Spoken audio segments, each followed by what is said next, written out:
I can't do it. We'll do it live. Okay. I can't do it. We'll do it live. Okay.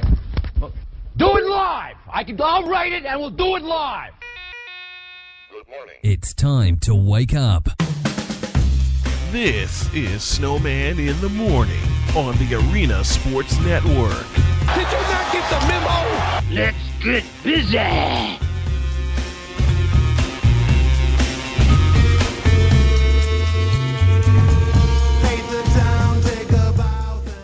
Hi, howdy, hello, how are you? How do you do? How you doing?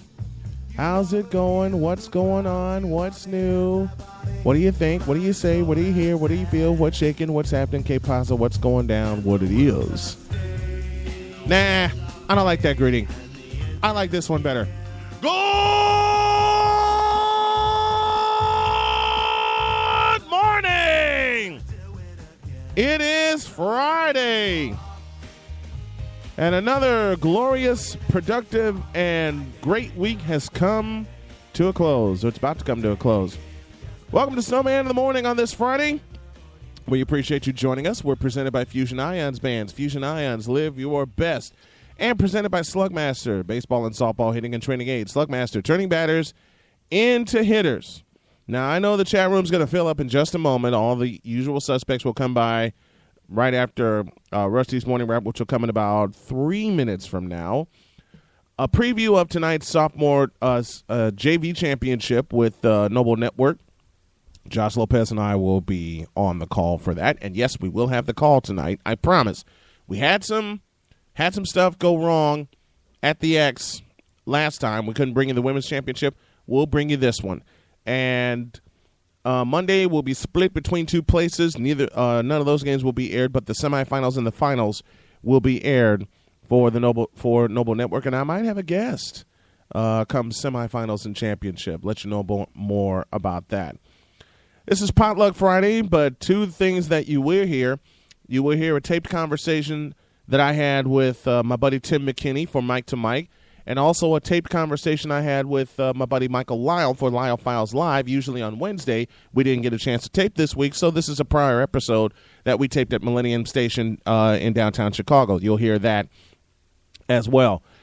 Couple of things on the docket. Opening story? Okay, I'll give you an opening story. You want to know something fun?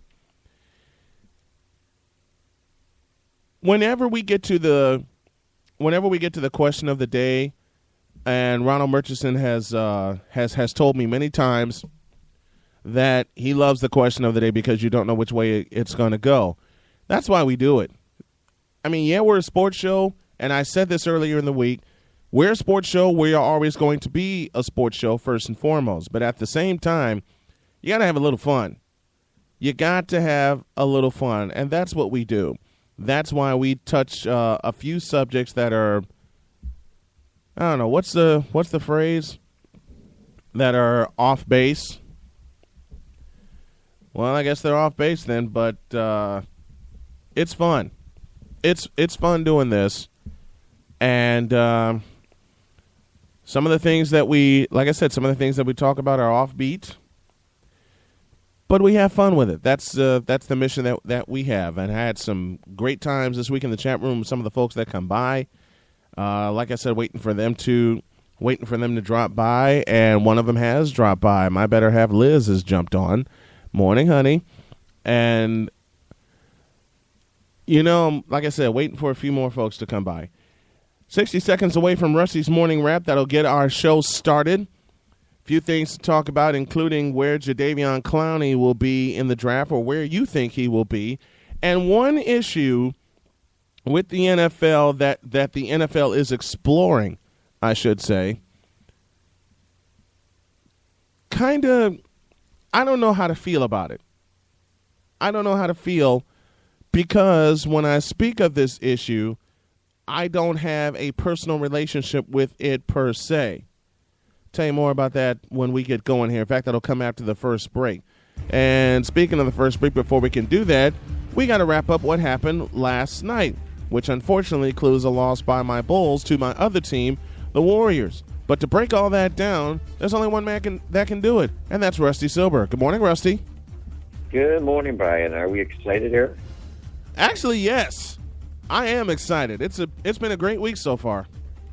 Well, I'll tell you one thing. I've just been caught with what's going on with the Bulls, the Olympics. It's keeping me up all hours of the night here. Keeping me up as well.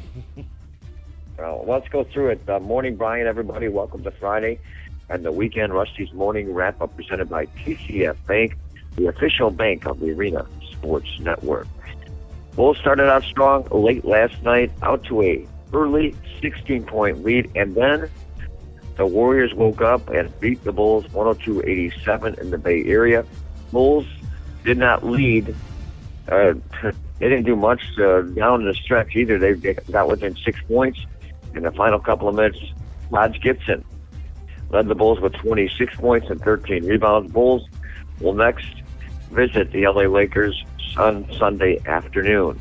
College basketball games last night. Number 9th ranked Michigan State over Penn State, 83-67. Bradley topped Loyola, 63-54, and Eastern Illinois got past Tennessee Martin, 91-79. Games this evening: DePaul visits 12th ranked Creighton tomorrow. Northwestern hosts Nebraska at 12 noon, and Evanston, 10th ranked Michigan, will be at number 17th ranked Iowa. North Carolina travels to Notre Dame. Western Illinois travels to Nebraska. Omaha, Eastern Illinois will host Southeast Missouri State, and Chicago State will host University of Missouri Kansas City. Blackhawks have won 2 straight games, looking for another before the Olympic break. Hawks will take on the Coyotes in Phoenix this evening. Patrick Kane will miss the game as he went back home to deal with the loss from his grandfather. Hawks also made a trade last night, getting Peter Reagan and Pierre-Marc Bouchard from the New York Islanders for a 4th-round draft pick. Hawks also sent Brandon Burry back to the Rockford High Sox. Winter Olympics, Sochi, Russia. Opening ceremonies are going on right now and can be seen this evening on NBC. The Olympics actually began yesterday with qualifications in snowboarding, freestyle skiing, and figure skating. NBC has coverage on the Olympics on numerous channels, and you can watch it on the stream, too. In golf, Pebble Beach Pro-Am opening round dealt with some rain. Andrew Loop has the lead at 8 under par 63. Phil Mickelson was 3 shots back with a few holes left in the first round. Baseball, Cubs avoided salary arbitrations with second baseman Darwin Barney, agreed to a 1-year contract at $2.3 million. And lastly, Brian, this story really got me. Alderman Tom Tunney recently called the Cubs to be a good neighbor during hearings for renovations of Wrigley Field. On Thursday, the Cubs pointed out that they are trying to be just the same thing as they announced that they're going to play no game on Sunday, June 29th to ease congestion in the neighborhood during the Pride Parade. So the Cubs will play a day-night doubleheader Saturday, June 28th against the Washington Nationals. First game will be played at 12:05, second at 6:15. There'll be separate admissions. That sets up a rear Sunday day off for the Cubs. By the way, the last day-night doubleheader at Wrigley Field, July 4th, 1983. That long ago. Rusty Silver for the Arena Sports Network, and don't forget to visit TCF Bank for more information. My only comment is the following. Let's see how that goes over. I just don't get it. I mean, I know they're trying to work with the neighborhood to try to make things work out with the renovations, but I just don't get why you give the whole day for something like that. You're laughing already, aren't you? Yep. I'm going to be laughing when it happens also. It's going to be weird. I mean, you're not going to have baseball on a Sunday afternoon. That is such a rarity. It is such a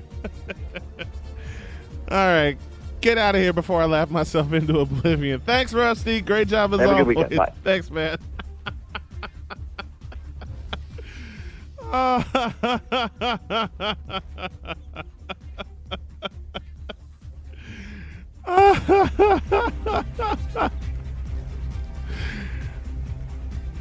All I have to say is I'm going to a break. Back in the deuce.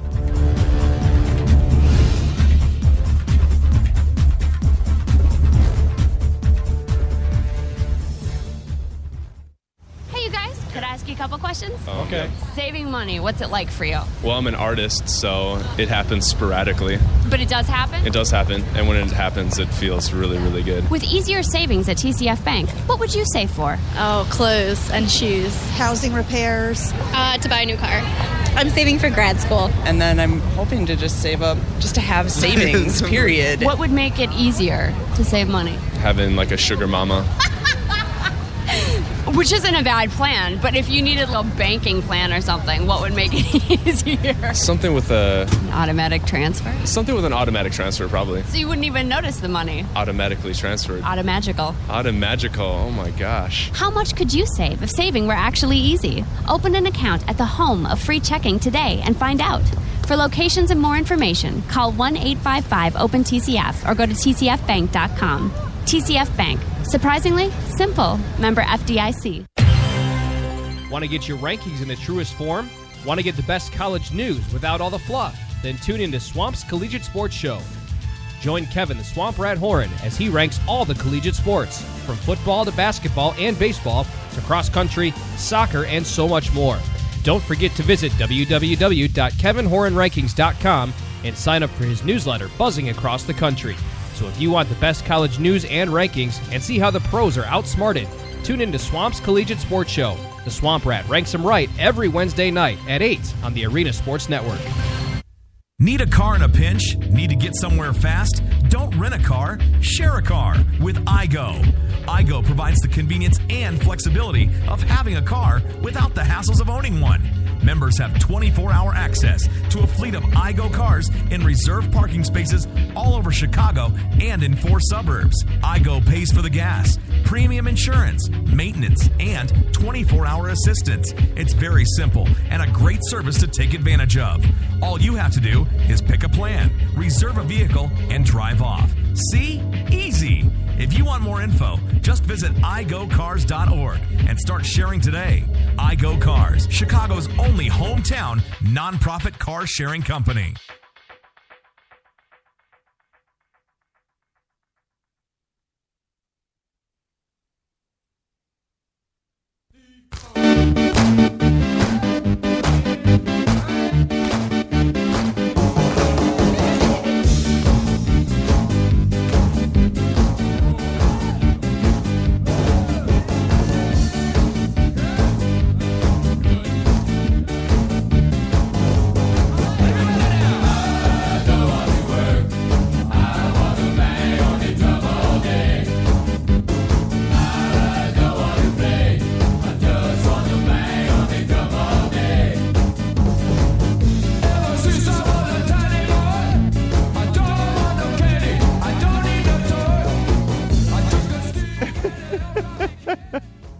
I can't even tell anybody to wake up after that last story Rusty just gave me.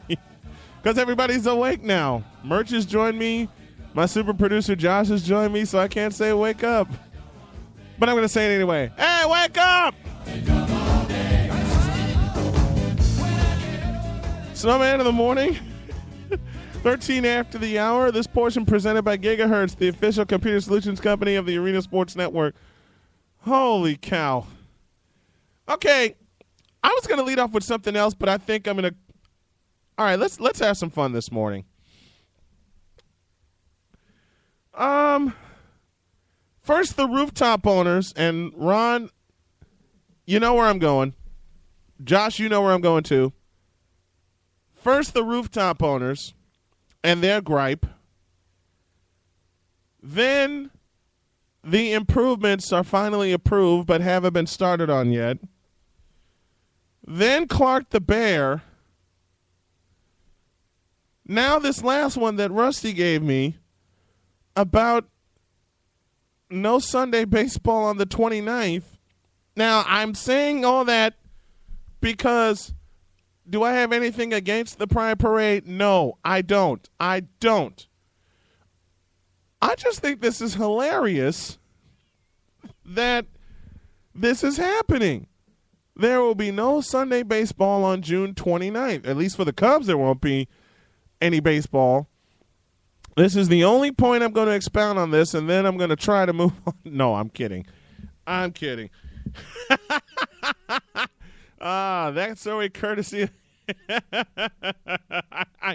I texted Rusty and I asked him where he got the story from, and it's courtesy. Let's say it's courtesy of ESPN Chicago. Let's give the credit where credit's due.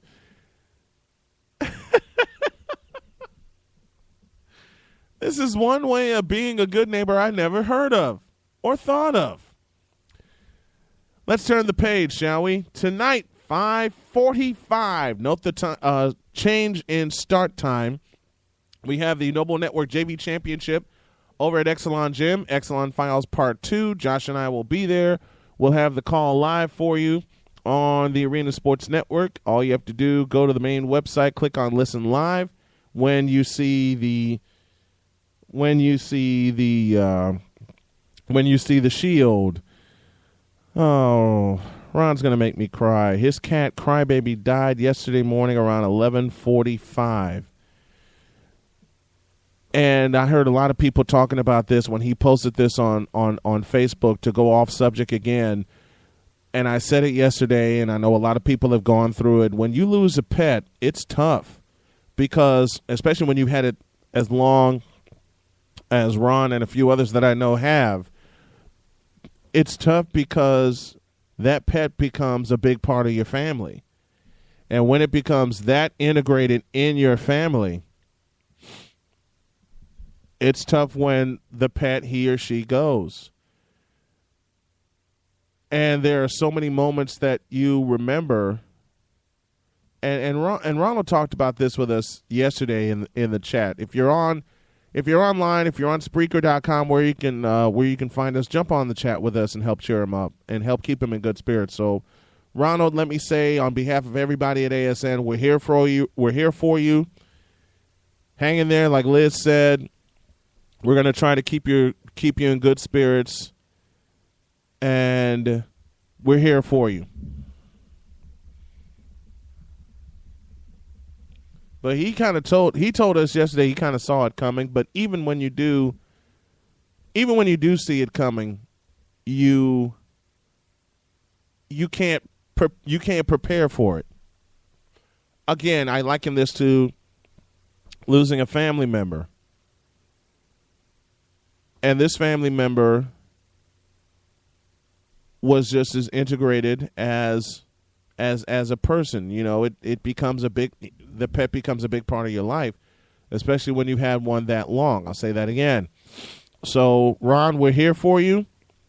We are going to attempt to make you and keep you laughing today like we did yesterday, and keep you in good spirits. And whatever you need, do not be afraid to reach out, because we're here for you. All right? I mean that from the heart. Who's in the chat with me today? My super producer, Josh Lopez, of course. He's going to join me on the call tonight for the JV Championship. Ron Murchison taking a couple of hours out of his day and having us lift his spirits. The good doctor, Dr. Michael Prince of the Open Mic Broadcast Network. And let me tell you something about Dr. Prince. I've gotten to know him in a very short time, and he's going to love me saying this. I am a faithful listener of the sports report that he does every day, Monday through Friday at 10 a.m. You can find that on Spreaker.com as well as KTORradio.com. You can hear that every morning at 10 a.m. Sometimes the reports are 5 minutes. Some are a half hour, like yesterday with National Signing Day taking place in the interview that he does. He does a great job. Dr. Prince does an absolutely wonderful job. So do me a favor and go support KTORradio.com and support the Open Mic Broadcast Network, because we certainly do. We're all about supporting each other here in the broadcast business, especially with folks that don't give us a chance to succeed, and we're going to succeed anyway, right under their noses. So again, check out the Open Mic Broadcast Network, check out KTORradio.com, and hear Dr. Prince, the good doctor, with the sports report every morning, Monday through Friday, at 10 a.m. He'll give you the latest of what's happening in Prairie View, Texas, is where he's located. And let's move on here, as we're still going here. 20 beyond the hour here on Snowman in the Morning. This portion presented by Fusion Ions Bands. And on this Friday, this is usually potluck Friday, but this has been a potluck week for us. And we got a busy Saturday coming your way. Tell you more about that in the digest after the break. This was just given to me this morning. Everyone's talking about the NFL draft and where Johnny Manziel's going to wind up, where Teddy Bridgewater, everybody's doing their mock drafts and everything. But I got this. How do you all feel when a league is looking at using medicinal marijuana to help with injuries? I don't know how good of an opinion I can give on this because I do not smoke, first and foremost. Never have, and I never will. And there are so many people on both sides of the coin, some saying it's good, some saying it's bad. And no, not being an athlete, not being an active athlete and participating in the NFL, never know how it's gonna turn out. So let me do this. Let me get you all's thoughts on yay or nay for medicinal marijuana in the NFL. Do that by going to Twitter and tweet us your thoughts at Snow Morning Show. Got that out of the way. Now, I've talked wrestling most of the week, and I know Josh is going to love me for this. Talked wrestling most of the week. The countdown is on to WrestleMania. It is WrestleMania 30. It is in New Orleans. And Dr. Prince posed a question in the chat earlier this week about wrestling being staged. You know what? I'm going to save that. I'm going to save this for later. I'm going to save this for later on because next week I really want to hit. I want to hit that subject. I want to hit a couple others surrounding wrestling. Now, I said when I did the slate this morning, I looked at a few things that I would be able to add, a couple of things that I would be able to subtract. But I want to look at this. We've talked before about fans wanting the Bulls to tank the rest of the season because they lost Derrick Rose after the first 10 games, and they traded Luol Deng to Cleveland. And what's getting on the fans' nerves is that the Bulls are not tanking. Now, they lost last night when Steph Curry and the Warriors woke up in Oakland, and they have a chance to salvage a split on the current 6-game road trip when they play the Lakers on Sunday. And I called for them to get 4 out of the 6. I didn't know the first win that they'd have on the road trip would be against the Spurs. I didn't know they'd go in there and handle business like that because, you had to figure Tim Duncan, Tony Parker, Manu Ginobili. It's the Spurs. It's the established champion, and the Bulls are trying to get back to that established champion status. But the Bulls went in there and handled business. They went in there and handled business. The Spurs had an early lead. Tom Thibodeau sicked the Dobermans on them, to borrow from Phil Jackson. They turned the screws defensively, and they walked out with a 10-point win. Now, they laid an egg in New Orleans and lost by 9. And then they wound up winning. They won in Phoenix, and they lost in Oakland. So they're 2-3 on this road trip. And I'm trying to remember where the other Sacramento. They got drilled in Sacramento. And Joakim Noah got ejected, said a few choice words, not being nice about it, and it cost them $15,000. But what did the Bulls do? They bounced back and they won in Phoenix, 101-92. Then last night in Oakland, they held a 16-point lead, and then Steph Curry and Klay Thompson and the Warriors said, okay, enough of that. Let's take care of them. Why am I talking about this? Because it just lends credence to the argument that I and a few others have made that the Bulls are not going to tank the season simply because of them losing Derrick Rose to an injury and trading Luol Deng. 3/4 of the people that I have spoken to after those two things happened tend to think that the Bulls are setting themselves up for a lottery pick. I say wrong. I say the Bulls are setting themselves up for a playoff run. Now, I got people that are going to come at me and say, you're absolutely stupid for thinking that. But let me tell you why, and I'll give you one good reason, and it goes like this. Tom Thibodeau will not let them quit. Period. When you have a coach that is so into his team and so in tune with his team, he won't let them lay down and let the rest of the league run over them. Won't let them do it. They own a victory over Miami. Minus Derrick Rose, mind you. And they blew him out.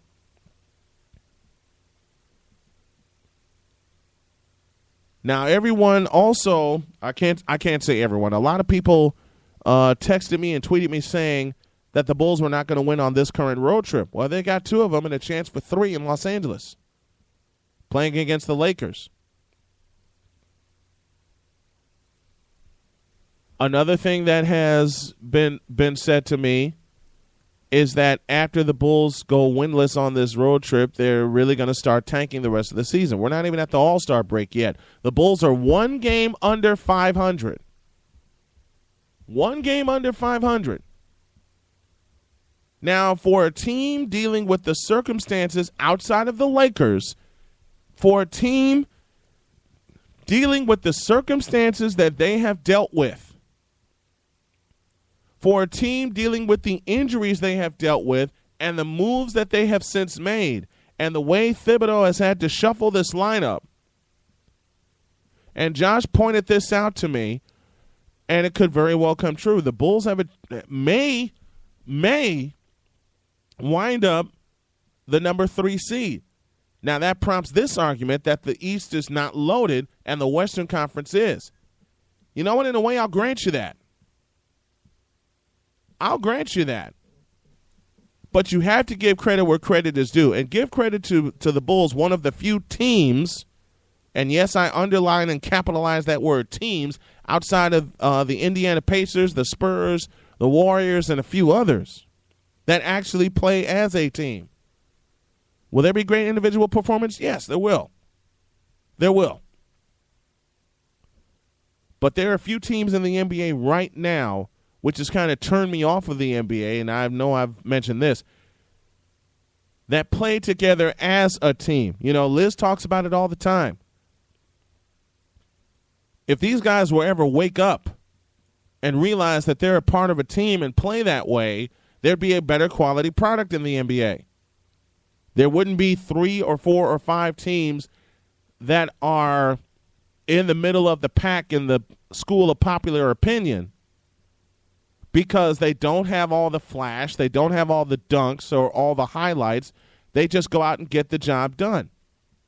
One of those non-sexy teams, mentioned them already, the Spurs. They've been that way since Greg Popovich took over as coach.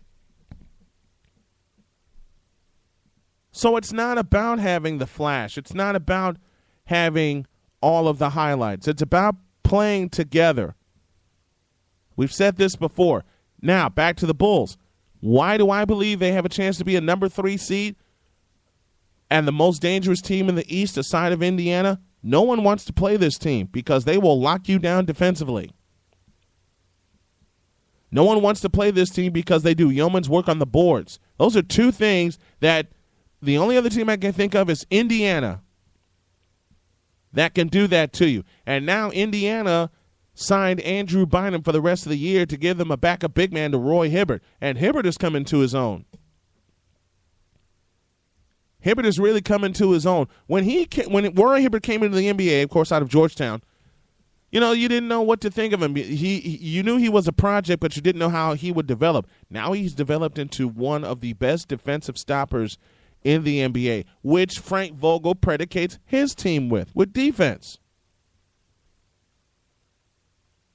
And also this point was mentioned, and a friend mentioned this to me earlier in the week. Were it not for an injury to Danny Granger, we would not find or see what Paul George is doing with that team and how he's lifted them to the next level. Now, early on, I can say that it would be Indiana and Miami playing in the Eastern Conference Finals. If that is to be the case, beginning Memorial Day weekend, I say Indiana takes them. Indiana has more of a defensive mindset than Miami does. You see it even more now. And Indiana's a younger team. They're a younger team. They're a more scrappy team. they're going to be the team to be reckoned with. Defense wins championships, as Josh says, and Doc Prince agrees. It's the truth. It's the absolute truth. Nobody told the Broncos that, did they? That defense wins championships. I certainly didn't believe it until Seattle decided, okay, Snowman, we'll show you a thing or two. And boy, did they ever. Got me back to the old school thinking. And it's the truth. Defense wins championships. And that's what's going to decide the NBA championship this season. 31 beyond the hour here on Snowman in the Morning. A pause for a break. When we come back, got some more stuff for you. In a deuce. Have you ever wanted your own phone app but thought it was too expensive? Here is something even better. The best custom mobile page QR system in the world, designed for smartphones, iPhones, and tablets. Have the business card of the future for our mobile world. It includes your own customizable mobile page with unlimited flexibility, your contact info, YouTube channel, videos, events, specials, audio, and more, all on your mobile page. Your own back office so you can make real-time, unlimited updates and changes as often and as much as you want. One code is all you will ever need as you change anything in real time from your back office. This is your business card on all ads, Facebook, t-shirts, flyers, and doorways everywhere. All of this for $99.90 a year plus a $3 payment fee. Visit www.qr2015.net for more information or call 312-802-1208. That's 312-802-1208. The future is in your hands. Call or visit online today. How do you turn a batter into a hitter? With Slugmaster Hitting Stations. Slugmaster Hitting Stations are the most effective and durable baseball and softball batting practice devices available. Versatile, compact, and easy to use, they are excellent tools for ball player at any skill level. Attached to any pole or post for an instant hitting station. Use it at the ballpark, at home, or anywhere you want to get some hits in. Work the strike zone, top to bottom, in and out. The most complete workout year-round, indoors or outdoors, teams or individuals. Slugmaster equipment is constructed from high-grade steel. The rugged design means years and years of use. Slugmaster equipment is used by youth, high school, college, and professional ball players. For more information or to place your order, call 708-705-7354 or visit slugmaster.com. Slugmaster Baseball and Softball Hitting Aids, turning batters into hitters. Region Signs is a company specializing in the design and manufacturing of custom signage and identification. Located conveniently in downtown Whiting, Region Signs services and promptly delivers to many companies in Chicagoland and Northwest Indiana. They're also an ASI company with thousands of promotional companies ready to supply any of your identification needs. For more information, call 219-473-1616.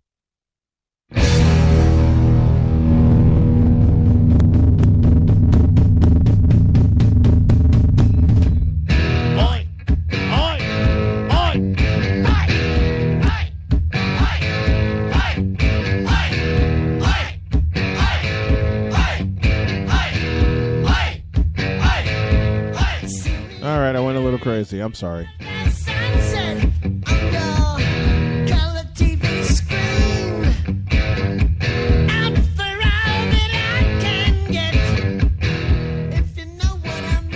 $34 beyond the first hour here on Snowman in the Morning. We're presented by Fusion Ions Bands. Fusion Ions, live your best. Hey, folks, if you like what you're hearing, and we hope that you do, why don't you consider becoming a listener partner of the Arena Sports Network for $30 a year. You help us keep our operations going, and we help bring the attention back to the real stars of the broadcast, the student athletes. For more information, call 312-451-4041 or visit thearenasportsnetwork.com for more information. Talking all things NBA right now, and I put a thought in the chat that's starting to gain a little bit of attention. Now, I said before the break that it will probably wind up being Indiana and Miami in the East Finals.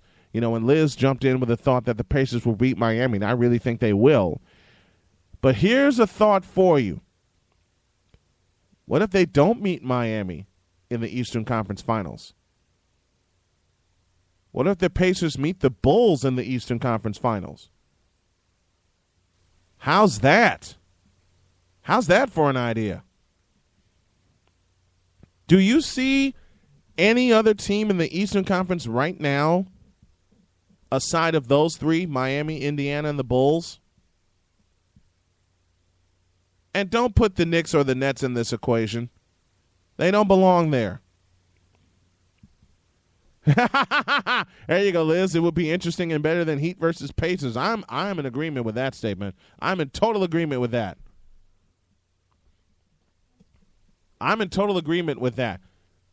Do you see any other teams that would be competing? And I underline and capitalize the word teams. That's for you, Dr. Prince. I underline and capitalize the word teams. I don't see it. I do not see it. Last year, and I know I've had a lot of Bulls talk this morning, but let's look at the last season plus. No Derrick Rose last year. Ton of injuries. Nate Robinson rides to the rescue, and Joakim Noah gives the Bulls a 7th-game win in Brooklyn. They lose in 5 to Miami. They get Derrick Rose back this year, lose him after 10 games, trade Luol Deng. Everybody's against this team now. Well, I can't say everybody. A lot of people, there's a proper statement, a lot of people are against this team. They want them to fall, and they're not following their plan, which goes back to an argument that I made a few weeks ago about how true fans know and believe in their team. And again, using the NBA as an example, the team that went through this a few seasons ago is the one leading the Eastern Conference right now, and that's the Indiana Pacers. Look at the injuries that they had. Look at the stuff that they had to deal with, and now they're sitting on top of the conference. But let me go back to the discussion that we had a few weeks ago about how fans should really get to know their team. And it's sad that it has changed into this aspect over the past 10 years. But I think y'all will agree with me when I say this. Being a fan of a team in today's age is all about knowing one player. And once you know that one player, you can say that you know the team. That's baloney. That's baloney. Just because you can say one player from a team, especially your hometown team, okay? Just because you can say one player from your team does not mean you know that team and does not mean you're a fan of it. You're a fan of that player. There's a big difference. Can you be fans of different teams? I posed this question before. Yes, you can, because I became a fan of the Golden State Warriors in 2007 and have been. My first team will always be the Chicago Bulls. Period, point blank, end of story, dot. But I also became a fan of the Warriors because of how they play, you guessed it, team ball. From Don Nelson to now Mark Jack to Keith Smart was there for a season, and now Mark Jackson. Mark Jackson has those boys playing ball, okay? There are some teams that I like also.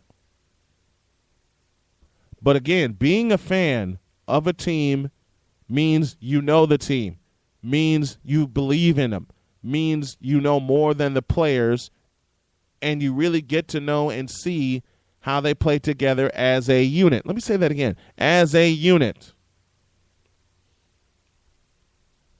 I relate this a month ago that during the summer after the Heat won the finals, I ran into a young lady while I was heading to a meeting. I ran into a young lady who was sporting all kinds of Miami Heat gear, and she is saying that she was a Miami Heat fan for years. And I can tell she wasn't a Miami Heat fan because of the way she was talking. The only person she kept mentioning in her conversation was LeBron James. That's not a fan of a team. That's a fan of a player, but not a fan of a team. So I walked up to her and I said, how long have you been a Heat fan? She says, I've been a Heat fan forever. I said, okay, tell me this. Where did they usually call home? Where do they usually play their home games before the American Airlines Center Arena? Who was a couple of the very first players on the team? And she looked at me and she says, well, I don't know all of that. Then you're not a fan. So don't tell people you're a fan when you only know one player, and that one player is the face of the team. Everybody knows the face of a team. If you pay attention to basketball, no matter what the level, you know the face of the team. You will get to know the face of the team because they are just that. That's why the phrase is coined.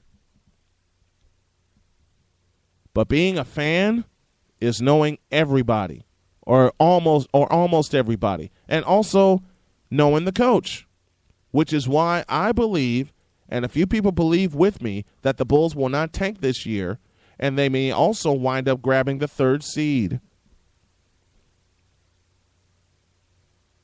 Sometimes being a fan is you just stepping back and letting the team do what they need to do to build.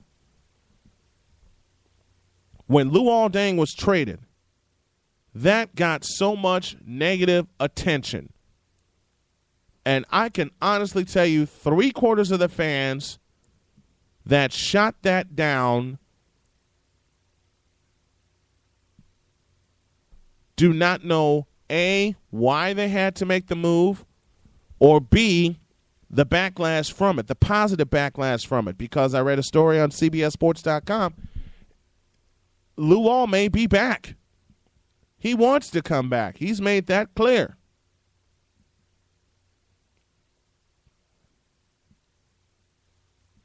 You know, Liz jumped on with a thought when I mentioned Pacers Bulls in the East Finals, and I asked, does any other team play better than those three, Miami, Pacers, and Bulls? And she says, no, I don't see it. I don't see nobody else playing good enough as a team. Very true. Very, very true. But being a fan means you study the game. Being a fan means you cheer on your team till it's finished. Okay? It does require you to have some knowledge of the team. It does require you to do a little digging and read between the lines. I had this conversation with Mike Lyle some time back.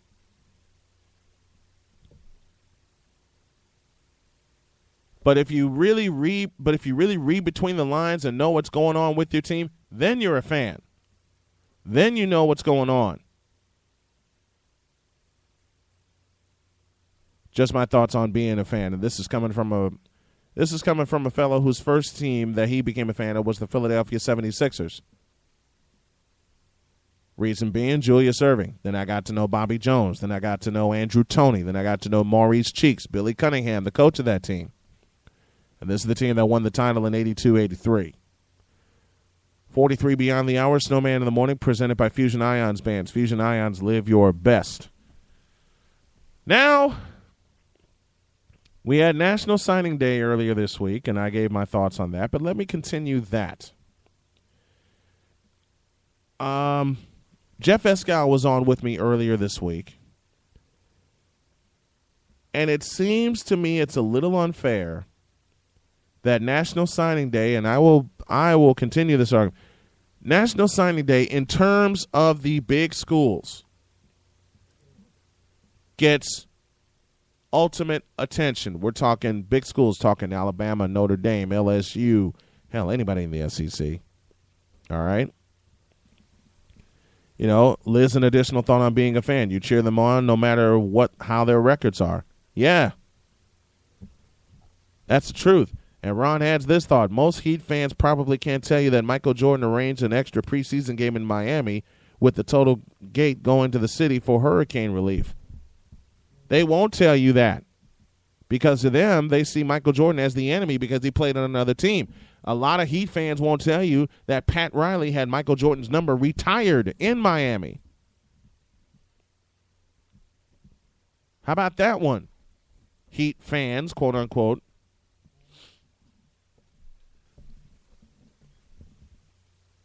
Bandwagon fans, period. Bandwagon fans bother me.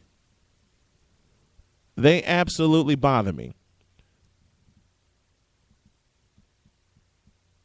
But I'll pose a question that I posed a few days ago when I had Jeff Eskow on from Sports World Radio. If National Signing Day can take place for football and basketball, and I go back to talking about the main big five conferences. How come they can't do it for baseball? How come they can't do it for other sports like baseball, like softball, like lacrosse, or things like that? They deserve a National Signing Day. At least I think so.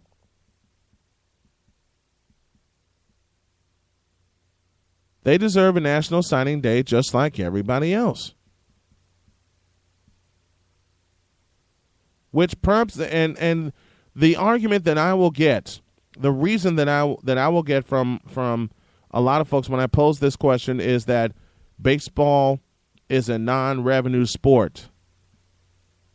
Okay, baseball supposedly is a non-revenue sport, and yet you have ticket prices for these big schools. You can't tell me that's not a revenue sport. Give me a good example. LSU built a new baseball stadium. You can't tell me it's a non-revenue sport. If you do it right,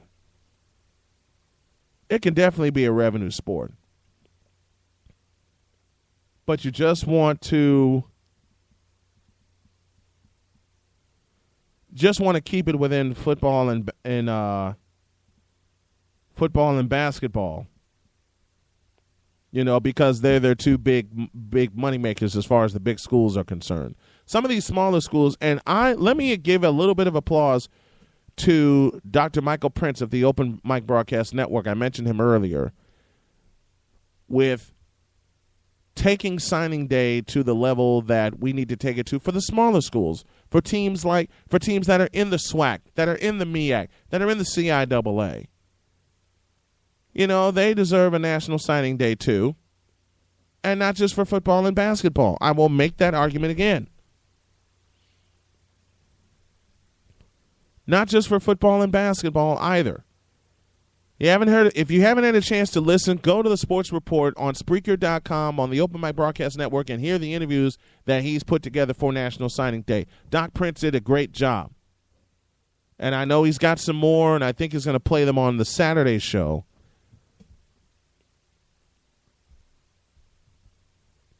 But National Signing Day is not just all about the big schools.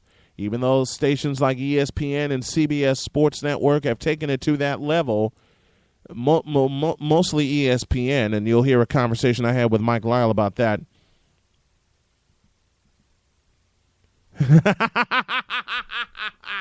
MLB has a national signing. This is Ron Murchison. MLB has a National Signing Day, and it's called overpaying a minor league Japanese player. Boy, is that ever the truth. And how's that worked out? How has that worked out? Pause for a break. I'm going to touch a subject, and I'm going to touch a subject that a lot of people will not touch, and then the question of the day. I'm going to have fun with that. Snowman in the Morning, 49 beyond the hour. Back with more after these. Hey, you guys. Could I ask you a couple questions? Okay. Saving money, what's it like for you? Well, I'm an artist, so it happens sporadically. But it does happen? It does happen, and when it happens, it feels really, really good. With easier savings at TCF Bank, what would you save for? Oh, clothes and shoes. Housing repairs. To buy a new car. I'm saving for grad school. And then I'm hoping to just save up, just to have savings, period. What would make it easier to save money? Having like a sugar mama. Which isn't a bad plan, but if you needed a banking plan or something, what would make it easier? Something with an automatic transfer? Something with an automatic transfer, probably. So you wouldn't even notice the money? Automatically transferred. Automagical. Automagical, oh my gosh. How much could you save if saving were actually easy? Open an account at the home of free checking today and find out. For locations and more information, call 1-855-OPEN-TCF or go to tcfbank.com. TCF Bank. Surprisingly simple. Member FDIC. Some statistics are surprising. Some are unbelievable. And some are simply unacceptable. Right now, nearly 30% of U.S. students aren't finishing high school. nearly 30%. And that's the average. In many places, it's even higher than that. And fixing it is a responsibility that we all share. This is President Obama, and I urge everyone, not just parents, but friends and neighbors and family members, to take responsibility for encouraging the high school students in your communities, to support them, challenge them, push them a little, and do whatever it takes to help them make it through. Because this is one statistic we simply can't afford to ignore. You can do your part by going to boostup.org and sending an email, a text message, or even a wake-up call to a student at risk of dropping out. Go to boostup.org and provide the boost that's needed to make it to graduation. A message from the U.S. Army and the Ad Council. Want to get your rankings in the truest form? Want to get the best college news without all the fluff? Then tune into Swamp's Collegiate Sports Show. Join Kevin the Swamp Rat Horan as he ranks all the collegiate sports, from football to basketball and baseball to cross country, soccer, and so much more. Don't forget to visit www.kevinhoranrankings.com and sign up for his newsletter buzzing across the country. So if you want the best college news and rankings and see how the pros are outsmarted, tune into Swamp's Collegiate Sports Show. The Swamp Rat ranks them right every Wednesday night at 8 on the Arena Sports Network. My name is Matt Rencars, and I'm the founder of Fusion Ions. We are so confident that you're going to love our bands. We want you to try one risk-free so you can see for yourself how powerful these bands really are. Don't wait. Go to FusionIons.com to find out how you can receive your very own free Fusion Ions band. Take advantage before they are gone. FusionIons.com. That's FusionIONZ.com.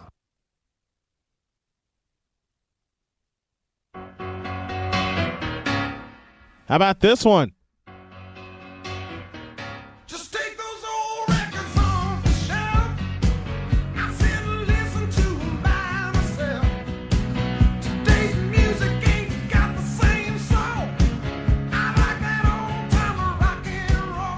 52 beyond the first hour. Welcome back to Snowman in the Morning, presented by Fusion Ions Bands. Fusion Ions, live your best. Live Files Live is on the way at the top of the second hour. And also taped conversation of Mike to Mike, where my guest was Tim McKinney. That's all during the second hour. Now, the conversation that I taped with Mike Lyle for Lyle Files Live occurred a couple of weeks ago, and it was taped at Millennium Station in downtown Chicago. We were going to do a show down there, but unfortunately, Mother Nature and logistics got in the way. But we plan to do a show down there, and there are a couple other places that we plan to hit as we take the show on the road beginning later this month. A little bit of on this day in sports history before we get to our question of the day. On this day in sports history, we begin in 1882. The last bare-knuckle fight for the heavyweight boxing championship took place in Mississippi City. 1949, Joe DiMaggio signed a contract with the New York Yankees that was worth $100,000. It was the first six-figure contract in Major League Baseball. In 1958, the Dodgers officially became the Los Angeles Dodgers Incorporated. 7 years later, in 1965, Cassius Clay began using the name Muhammad Ali. In 1975, the New Orleans Jazz ended a 28-game road losing streak. Wow. You would be afraid to go on the road if you lost that many in a row. 1976, Darryl Sittler of the Toronto Maple Leafs set a National League hockey record when he scored 10 points in a game against the Boston Bruins. He scored 6 goals and 4 assists. How about that? A double hat trick. Also in 1976, Dave Reese of the Boston Bruins played his final game in the NHL. In 1985, Sports Illustrated released its annual swimsuit edition. It was the largest regular edition in the magazine's history at 218 pages. In 1989, they played the 40th NHL All-Star Game. In 1994, Michael Jordan signed a contract with the Chicago White Sox to play baseball. How about that?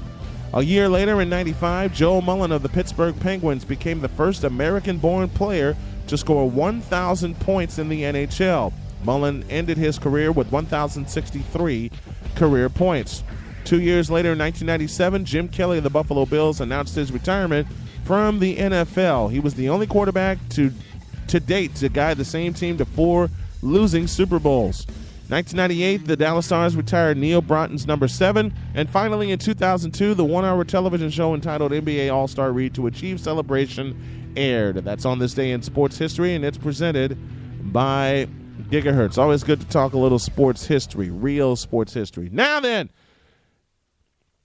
time for our Gigahertz question of the day, presented by Gigahertz, the official computer solutions company of the Arena Sports Network, and this is courtesy of Josh.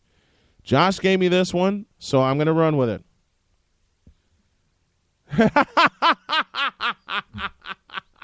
And before I say that, Ron said, hey, don't look now, but the Cubs are currently tied for first place. Yeah, and it's what month? Okay. All right, here's the question of the day. Tell me a sporting event that you witnessed happen that you would like to forget.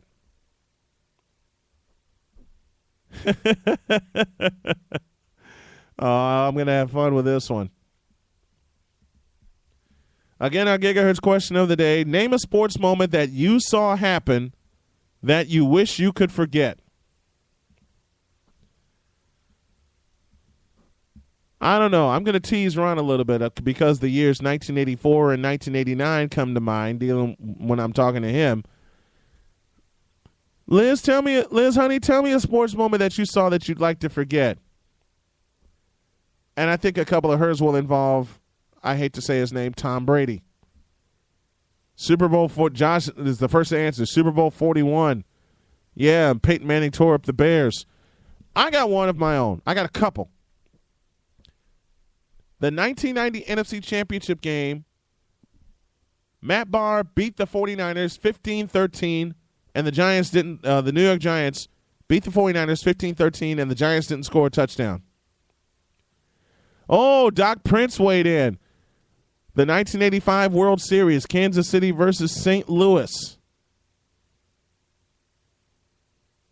Hey, Dr. Prince, Game 6 in particular or just that entire series? Merch gives me a thought. Game 4 of the 84 NLCS, Lee Smith versus Steve Garvey, where Don Drysdale, after the home run, cried, "Home run Garvey, and there will be tomorrow." There you go, Josh Lopez with a great thought. 2003, the Bartman game. Oh, dear Lord. Oh, dear Lord.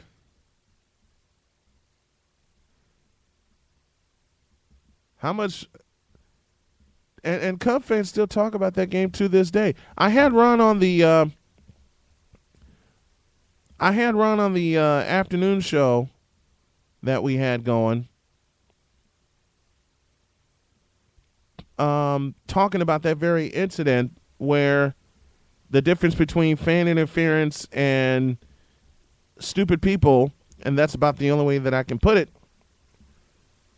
trying to blame Bartman for that game. And yet Bartman has had his name attached to that game and will probably have his name attached to that game forever, which I think is pretty sad.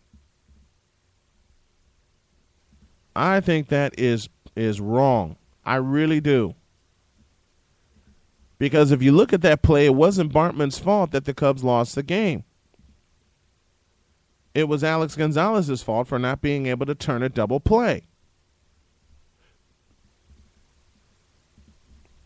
And yet, again, Bartman will have his name attached to that play or attached to that game every single time. The entire series, Doc Prince adds. But truly, Game 6, yeah, the out that should have been called but was not called when Todd Worrell beat the runner to the bag, which led to a 2-run single in Kansas City winning that game and then winning Game 7 and winning that World Series.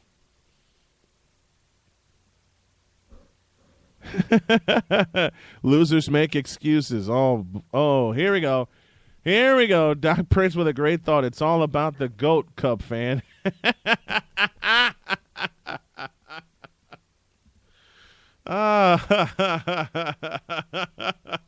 Now the fun's cranked up this morning. I love it. I love having these people in the chat with me. I couldn't do it without them. I thank you all very much. Again, the Gigahertz question of the day. Name a sporting moment that you witnessed happen and you'd like to forget it. Find it on our Facebook page, facebook.com/snowmaninthemorning, or tweet your answer to @snowmorningshow.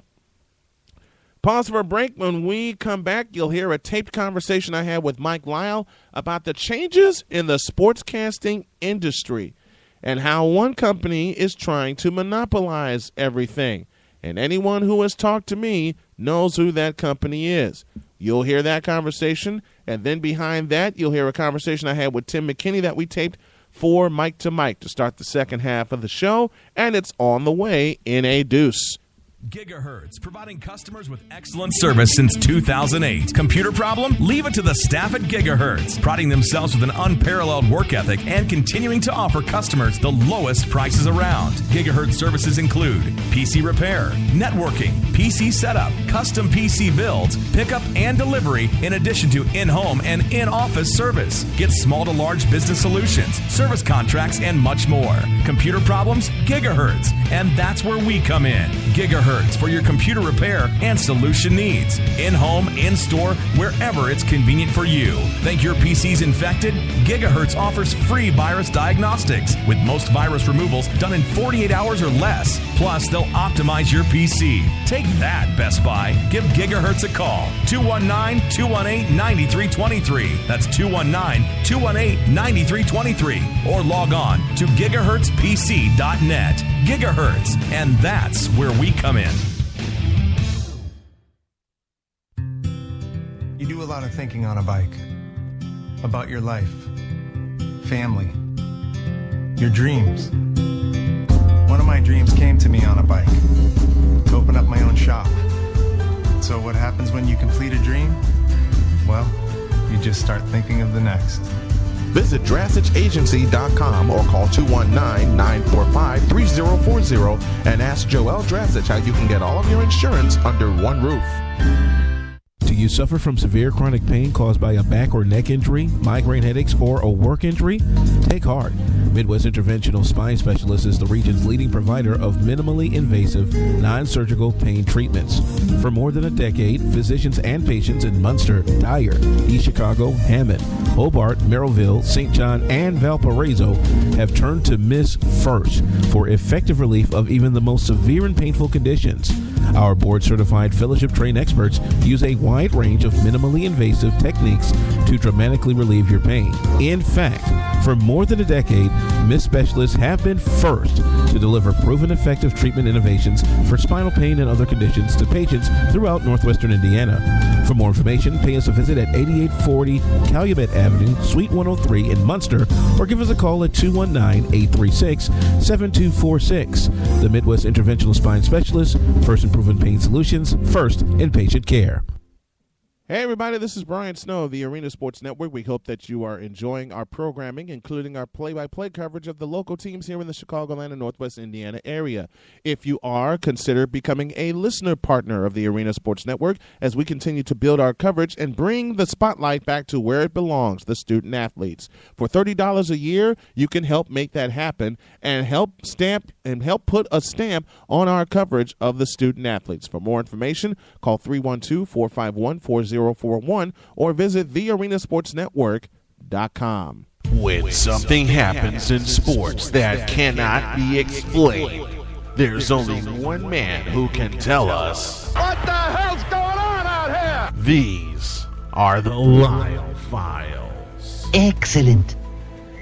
We continue on this Thursday morning as we are live inside of Millennium Station in downtown Chicago. It's the second half of Snowman in the Morning, and it's presented by Fusion Ions bands. Fusion Ions, live your best. The intro you just heard could only mean one thing, and this is going to be a part of a conversation we've wanted to have for a while. The gentleman that's on the Gigahertz hotline with me joins me every week. Had to push back a couple of days because both of us were busy. Mike Lyle now joins me. What's up? Good to catch you with you, Snowman. What's going on? Busy week, as you and I have talked off air about a very busy week, my man. Well, not just the fact that there's a special story. I don't know. You might have heard this big game. It's taking place on Sunday. It's going to be held in New Jersey, not New York, mind you. Even though people still get that misconstrued, I don't know why. But you know what I'm talking about. Y'all, please, who doesn't? Come on. It's the biggest week of the NFL. It's the biggest week of the NFL season. But here is what we are going to talk about today, and I have teased this for 2 months. There's a certain media company whose letters begin with E and end with N, and they're SP in the middle. And I've spoken to a lot of people over the past year that has gotten very tired of those 4 letters ruling the airwaves in every way, shape, form, or fashion. And you're a former employee of said company, ESPN, and when I brought this idea to you, you were waiting for the green light, so here's the green light and let's go with it. It just gets on my nerves, and we've spoken of this, that one company can monopolize everything, and it just makes their practices a little bit questionable. And you being a former employee, I've known you have seen a lot where this is concerned. Oh, I have, Brian. I mean, listen, not to completely throw them underneath the bus, but listen, as an employee for 6 years, I know a lot about ESPN, and I know a lot about what goes on behind the scenes, and I know about what they want to do in terms of their programming. And I think that in some ways I have dealt with situations there when I was an employee where I disagree with some of their things that they did, notably when they had moved Monday Night Football off ABC into the ESPN brand. I still think that was a big mistake being took today because they killed the brand as far as I'm concerned. You're taking some tradition like Monday Night Football and bring it from over-the-air TV, Brian, to paid cable TV. So that means you got to take a tradition and now people have to pay to watch that tradition. That's something I wasn't fond of when they did that back in 2006. Okay, so that's one red flag. And you know what? They're still making money off of it in a way, but truly it's not the same Monday Night Football that you and I grew up watching. I think anybody will agree with us on that statement because it's the truth. The Monday Night Football theme is no longer what it used to be. Those sexy matchups that used to look forward to on Monday night, not so much the case anymore. You got some more of the mediocre matchups. Like, for example, what's on Sunday Night Football for NBC is what should be Monday Night Football for ABC. Exactly. And what's on Monday Night Football for ESPN is now what should have been Sunday Night Football on ESPN. So now you're taking a tradition and you've corrupted it by putting mediocre matchups on that program that nobody, unless you're a fan of those participating teams, really cares to watch. So that's one thing that I did not like that they did in 2006, removing Monday Night Football to cable TV. And of course, we also talked about the other brands that they like to take and they take and run to the ground. I mean, we know what they do with the NHL deal. You know, the NHL now is starting to get a little bit more corporate and much more profitable because of these various intriguing matches they put on stadium grounds in terms of the stadium series and the outdoor classes. But that deal didn't work out for the NHL, and look what they're doing now. They're getting more money now through these events, and the networks are capitalizing off of them. So it's just missed opportunities all around, and yes, I have plenty of stories to tell about some of the things that went on behind the scenes that weren't necessarily what you call corporate or what you call morally corporate. And that meaning that, listen, if I can preach how not to do certain things in this business to where you find yourself in a particular situation where it may cost you your job or it may make you look like a bad influence of somebody else trying to get into the field, I think you get my drift. I totally get your drift. And besides them moving Monday Night Football off of ABC to the ESPN brand, which is the first thing I think that killed it, the second thing, and we've spoken of this before, when they acquired the rights to the main broadcast rights to the NBA and took it off of NBC, which was wildly popular, and even before that on CBS all the way through 1990, which was also wildly popular. So they're just snatching up everything, but at the same time they're killing the brand. And the reason that the fans are getting tired of that too, because Brian, there's another thing you want to talk about killing brand. About the college football package. Remember when you used to have ABC college football? Oh, yeah. Well, we no longer have that anymore. Now it's ESPN on ABC. See, when they started bringing the cable aspect into the national aspect of it, that's what was killing the brand. You're taking the same graphics, you're taking the same announcers, you're taking the same production crews, and they're putting them all in one package. And that, I think, was a way for them to save money. Because let me just put it to you this way. ABC college football was the thing on Saturdays. I love watching them. The teams, the announcers, bring back the days of Keith Jackson and Brent Musburn. Those days are no longer gone. I mean, this is just an example of what ESPN is doing to those brands. They're taking the fun out of it, and they're not using the same tradition. They're making it their own little catchy tune in their own tradition. And, you know, besides watching it, fans are really not as enthralled with it. They're not finding it something that they look forward to watching. You know, saying, you talked about the NBA as well. I mean, that too. For many years, it was a staple on NBC, and then before that, yes, even CBS. But the thing is, running into the ground with constantly throwing it in your face. Now you got ESPN Wednesday night. Now you got ESPN Friday night. Now you got Sunday Showcase, ESPN ABC.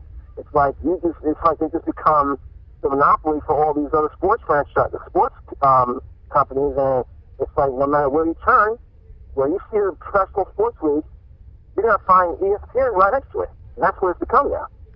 Lyle Files Live, presented this week by TCF Bank, the official bank of the Arena Sports Network, talking monopoly of sports programming. Of course, we've mentioned ESPN many times and how they acquired Monday Night Football, or they moved Monday Night Football to the ESPN brand, which kind of ruined it. And then the NBA is now on ESPN, basically. I mean, you can say it's on ABC, but we don't see that until Christmas Day. They don't have the same kind of programming lineup like they had on NBC and CBS. It's still ESPN, Brian, no matter what way you want to slice it. It's still the ESPN brand because it's the same ESPN production, the same ESPN announcers, the same ESPN presentation. It's the same ESPN everything. It's just that now you're moving to over-the-air TV with ESPN on over-the-air TV now. And here's what gets on my nerves. When they actually do put games on ABC, you see the ABC logo in the right-hand corner, and I think you know where I'm going, but yet you still see the scoreboard across the bottom of the screen, and it's got ESPN on the left-hand side. I mean, whatever happened to the days of a broadcast showing the score once and then pulling it back, making people need to pay attention to what's going on to the game, what's going on at the event, and everything. That has completely gone by the wayside. Right, because you see today a lot of production broadcasts for sporting events. Now, you just cannot turn on a television set or a TV or a sports channel without seeing that. You either see it at the bottom of the screen or varying, depending on the network, it's either in the bottom right-hand corner or the top left-hand corner or in the center of the screen, which in a way causes a distraction because, back in the old days, people wanted to know what the score was. Like, listen, that's why I'm still a radio junkie, Brian. And my wife keeps on me about this sometimes because whenever we're in the car going to work or hanging out, I usually turn the radio station on to a sports channel because I like to listen to the radio feed. It gets me interested. I want to know what's going on. I don't feel like this like I want to know what the score is. Like the announcer is constantly updating the score of a broadcast. You want to know what's going on. Keep you in tune. What's the score? What's the score? Oh, okay, good. Then you know if it's a close game. Guess what? You're going to stay on that station until you find out something different. Absolutely. It's not so much the case now with television. If people can easily see the score, and if they don't like what they're seeing, click next channel. Same thing. They don't like what they're seeing, not the same score, not the score I want to see, click next channel. Yep. In fact, say that happens with the Super Bowl. Say that that's become a blowout game on Sunday. How many people do you think you're actually going to turn in and watch that game if the Broncos or the Seahawks are up by 3 or 4 touchdowns? Right. Turn off the TV and find something else more intriguing to watch. That's what it's going to become. So that's what you see now. And I spoke with a colleague here in Connecticut who works at the ABC station here at WTNH. He used to tell me all the time, when he was cutting highlights from the localized broadcast of UConn or any of the sports teams that we serve here in this market, because we're close to Boston and New York, so it's always about the New York and Boston area teams. Right. He always told me that he could not stand the highlight graphics in the middle of the broadcast. He hates those scoreboards that interrupt the holes. It just kills it. He said he needs to turn them off because not only does it causes a distraction to the broadcast, it doesn't make it as intriguing. It's like you're getting more techier and much more fancier, but we need to see all that crap, is what he was telling me. Exactly. And it's so true of how graphic-intensive sportscasting on television has become, and it wasn't that way, and fans actually enjoyed the broadcast and enjoyed the people that were involved with the broadcast. And it's like you said, the same production crew, the same announcers, they're all over the place now. You know, in one way you can look at it as a cost-cutting move, but in the second way, when you look at it from the morality standpoint, it's ruined how people watch sports on television, and it's ruined how people have watched sports on cable television at that. Again, Lyle Files Live presented by TCF Bank this week, and we're talking how the sports television broadcasting industry has been absolutely monopolized. And here's another thing that ESPN did, and we are not doing this to throw ESPN under the bus. Please understand this, folks. The reason we're having this conversation is just to highlight some of the things that have happened and with what ESPN has done. The other thing that I don't like that they did is they did not renew National Hockey Night. It became such a staple with ESPN and made people want to get ESPN to watch National Hockey Night when they couldn't renew the contract. And again, it became such a staple with them. But then during that time, the year was 2003, you can see pretty much the merging of the ESPN and ABC brands. When they did not renew National Hockey Night, that pretty much, for me, began the ruining of their brand. Then the NBA showed up, and then Monday Night Football showed up. But let me take you a little bit further back. The year was 2000. When ESPN was purchased of all companies by Disney, and now you pretty much have a robotic programming setup with ESPN, and they're not allowed to be independent anymore. That really kind of got under my skin. Yeah, it did, and you see it more and more now today because of the fact that, let's just be fair to the NHL too, Brian, because when they had the lockout in 2005, let's face it, the NHL was losing money. Right. And you know, in the line of broadcasting and in the world of business, when you lose money, it's bad for business. Right. So ESPN had to figure out a way of getting out of something that was not profitable to them. They saw no other fit but to get rid of the NHL contract for broadcasting. They had no choice. It wasn't working for them. They wasn't making money. They were losing their fan base. So ESPN wanted to go with the big notes that were actually going to bring in money and people that were actually going to watch the games on TV. Right. Not just tune into them or just go to them in person. So you got to give them that much credit. However, the NHL now is doing a lot better, and not only we saw recent reports, but because, like I just mentioned a while ago, with the Stadium Classic, the Stadium Series, like tonight there's another one in New York between the Rangers and the Islanders at the Yankee Stadium. Oh, yeah. Those are the games that people are going to be watching. Those are what's helping the NHL come back. Because fans are actually getting that experience, see what it's like playing hockey in cold, bitter temps, outdoors, and putting them in unique situations. See, NHL now is getting a lot of money because the NBC package has really paid off for them. Now you got NBC, and let's not forget about what's going on up in Canada, too. Yes. Because we know that Canada thrives off the NHL. Yes. That's their bread and butter. You got CBC, you got TSN, they all take part in that NHL package. They bring in millions because that is what runs their system up there. It really does. Now you see what's going on with ESPN, what they're doing, and you look at the NHL. The NHL is growing. It's come back now. I mean, not many people may see it, but it's made a comeback now. And they've done so because they started thinking outside the box. They strategized their business a little bit better, and look what it's done for them. It's profited. ESPN maybe would consider, maybe they could have a slice of that pie, but they chose not to. And even though they're still doing that thing with not just the fact that they're doing professional sports, Brian, but let's look at it this way. Don't forget the college deal they got, too. They got two new networks. Actually, they got one other network starting up this fall, the SEC network, which is a farm of ESPN. Yes. Last year, they launched a Longhorn network for Texas. Right. So they're making millions of dollars off these universities because they're showing their sports programs. So ESPN is not suffering, but at the same way, you can see that they're now getting covered. They're going to tackle the college landscape to the extreme. It is, and it's really, like you said, it's changed the college landscape, and it's tilted it.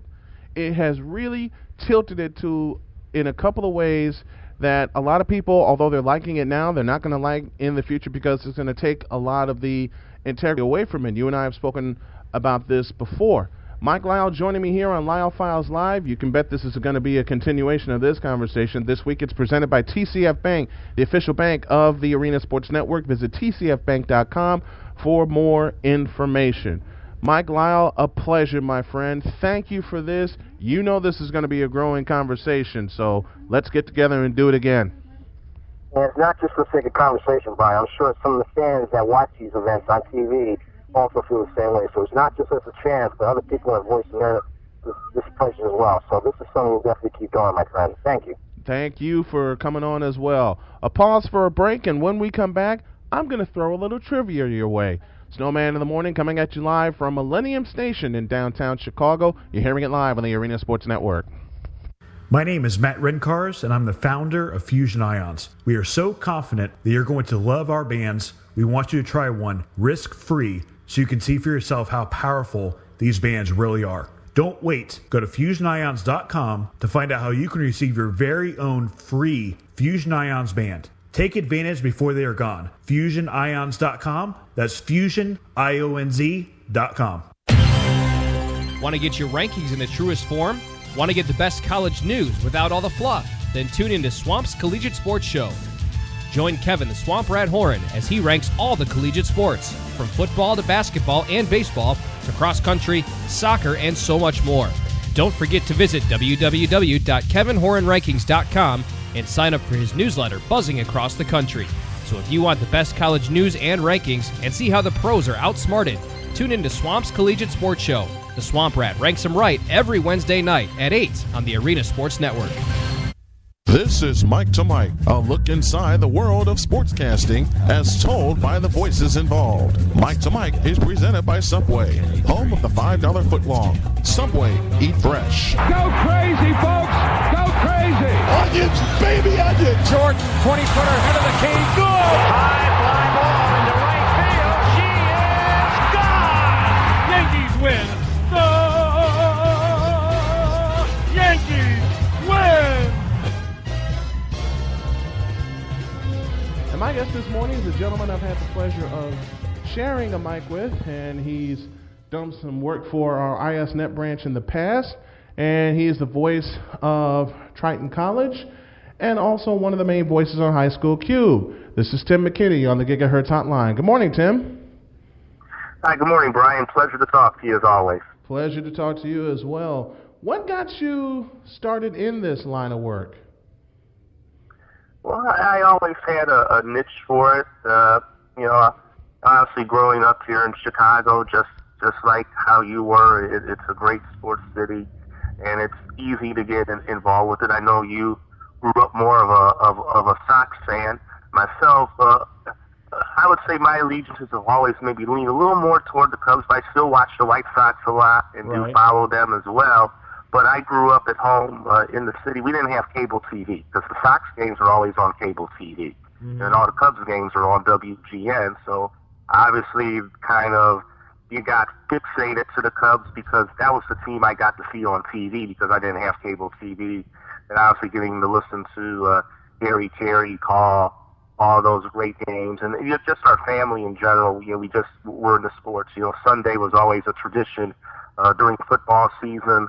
Watch the Bears, Channel 2. You would start the day off with Johnny Morris hosting the Mike Ditka show, and, and then you get into that game, and you probably have like Tim Ryan, Johnny Morris doing a lot of the Bears back then, and obviously Pat Summerall and John Madden doing many of the games once the Bears got better. So basically, sports grew on me growing up, and going to high school. Once we moved out here to the suburbs in Bellwood, I went to Proviso West here out in Hillside. I started getting interested in it. They had an audio-visual club, and they would film the games. I would work with that team to film the games, but they, at that time, obviously, the technology isn't like how it is now. Everyone's streaming and like the things you do, Brian, with Arena Sports and your other entities. And, so basically we would film the game, and I would just kind of be mentally in my head calling the game. And that's kind of what I kind of just started, being at all the Proviso West games, Proviso West tournaments, just kind of mentally calling the games in my head. And then I've told the story before, in other interviews, when just one night at home, my dad not very good with handling the technology stuff. He was worked in the same union for 30 years, was a baker. So he worked a lot of long hours. And just one night, the power went out in the house. We had a little quick power surge, so it messed up the alarm clock. So he needed me to set the alarm clock for him because he just was too tired, just didn't feel like playing around with it. He just never played around with stuff like that. It happened to be on the radio, Brian. When the radio went on, when power came back on, There was a Triton College basketball game on WRRG. So I was So I was thinking to myself, well, because I had a lot of things I was thinking about, considering where I was going to go to school. I was very close to going to Eastern Illinois, down in Charleston, and I went down there and made the tour. They were going to get brand new broadcast facilities and a lot of things like that. But it was a situation, Brian, I would have had to wait my turn. Right. Going in there as a freshman, I would have had to sit back and wait maybe at least to my junior year to actually maybe get some real on-air experience. And I just heard, that game at Triton. I figured, well, a lot of folks, I kind of don't go into Triton. Oh my God, that doesn't look good. Going to Triton. It's like, we used to call it. I think the kids still do to this day. We'd call it Proviso North.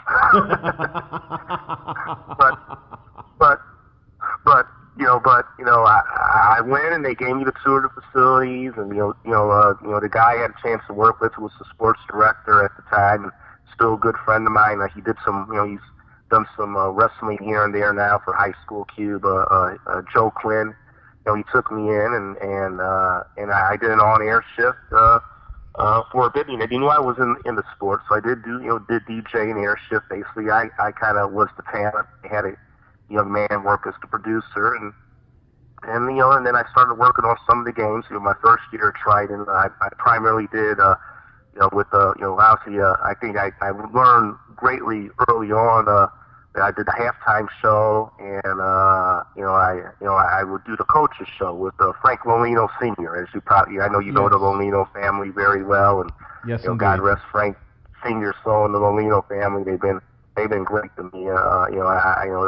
I love them like a second family, and they took me in, and then believe me, I learned a lot about because they were media friendly staff. You look at them, you think they were hard on the edges, Brian, but they embraced me. If you gave them a fair shake, they would bring you in, and I learned a lot early on doing those early interviews, those coaches shows, and then when Joe decided to step away from WRRG, then I just came right in and took the spot, and I guess they say the rest is history from that point. Who are some of the voices that you've listened to over the years that really gave you the bug and the idea that, hey, I can do this, and I'm going to love doing it? Well, I think you and I have many of them in common. Like I said, growing up hearing Harry Carey, I know you kind of mix the information with the entertainment values. There's some announcers that are just more serious, straightforward.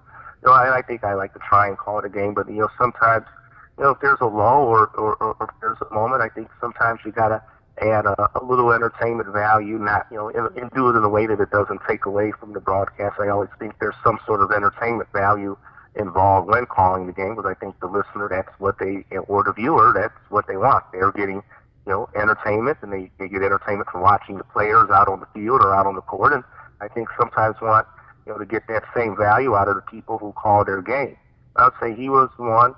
Obviously, one that I know that's true to you, especially I think I take a lot from the basketball side, Jim Durham. I mean, yes, definitely, I think he was an underestimated announcer. Many folks didn't really get to, maybe, the newer generation didn't maybe get to enjoy him as much as maybe you and I did, but, him and Johnny Red Kerr calling the game, you knew it was big. So I would say them on the basketball side. Obviously, us growing up, hearing Wayne Larrabee call a football game, even though he's in Green Bay, and I know you had a chance to meet him recently when you were out there in Indianapolis, and obviously I think he can call a great football game. So you take little tendencies out of that. Another guy who I like, who I had the privilege of meeting this past summer when I do some of my freelancing covering some of the select Cub games, I have Dick Enberg, and I think he's like a multi-faceted kind of world-class announcer. Obviously, he can do it all, from golf to tennis. He can probably call a chess match, and it will sound eloquent. Guys like that. Obviously, the Summeralls, you get exposed to a lot of. But I'd say primarily a lot of the local announcers like Durham and Wayne Larrabee were ones that were key, and then more on the national level, hearing a guy like Dick Enberg or for example calling a game, were probably some folks that I really enjoyed watching over the years, and kind of gave me some of my interest in doing. If there was a dream game or a game that you would love to have the opportunity to call or would have had a chance to call, which game or games would that be? Well, that's a very good question. I mean, I guess the one of that I would love to do would be the Final Four.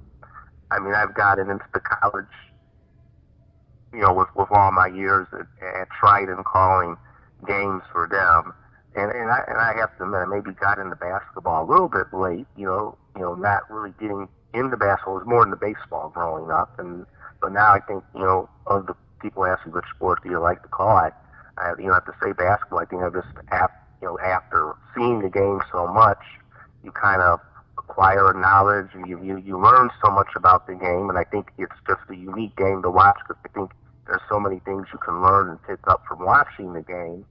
But I would think the event I would always love to be would be the Final Four or do one of those NCAA tournament buzzer beater games, like get the Gus Johnson game. I had a chance to meet him.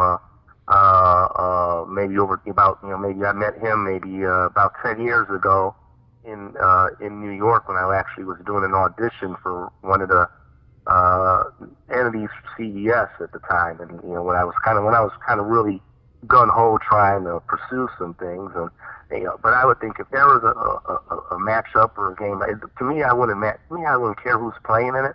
I just would love it to be a great game, go down to the wire, double overtime, triple. I mean, I've done a 5 overtime game at Trident in the past. So I mean, I would think, I like to just have good games. It's like the game I did the other night for High School Cube, the St. Bennett, the St. Viator Bennett game. I mean, some great players, a great atmosphere.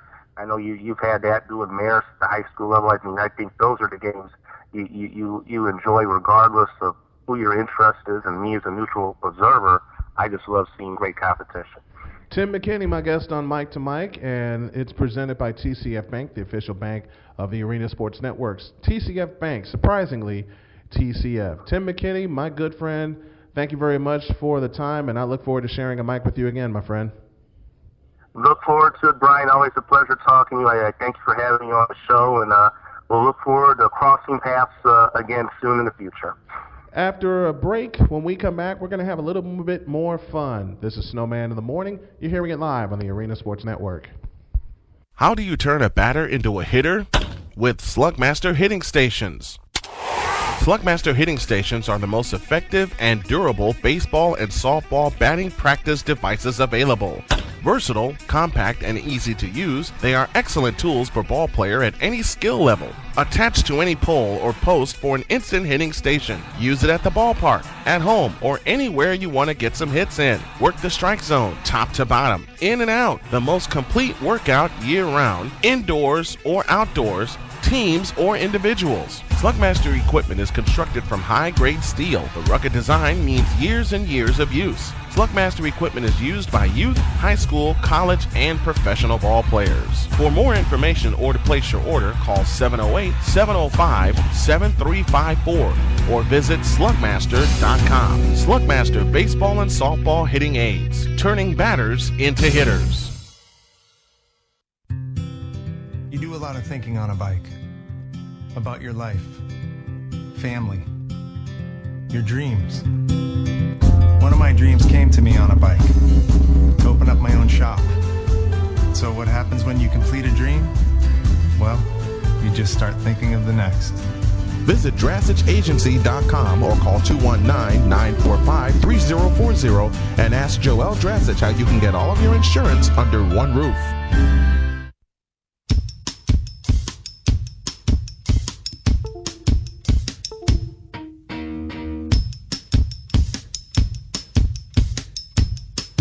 Gotta keep them separated. That's what I may have to do to some folks in the chat room.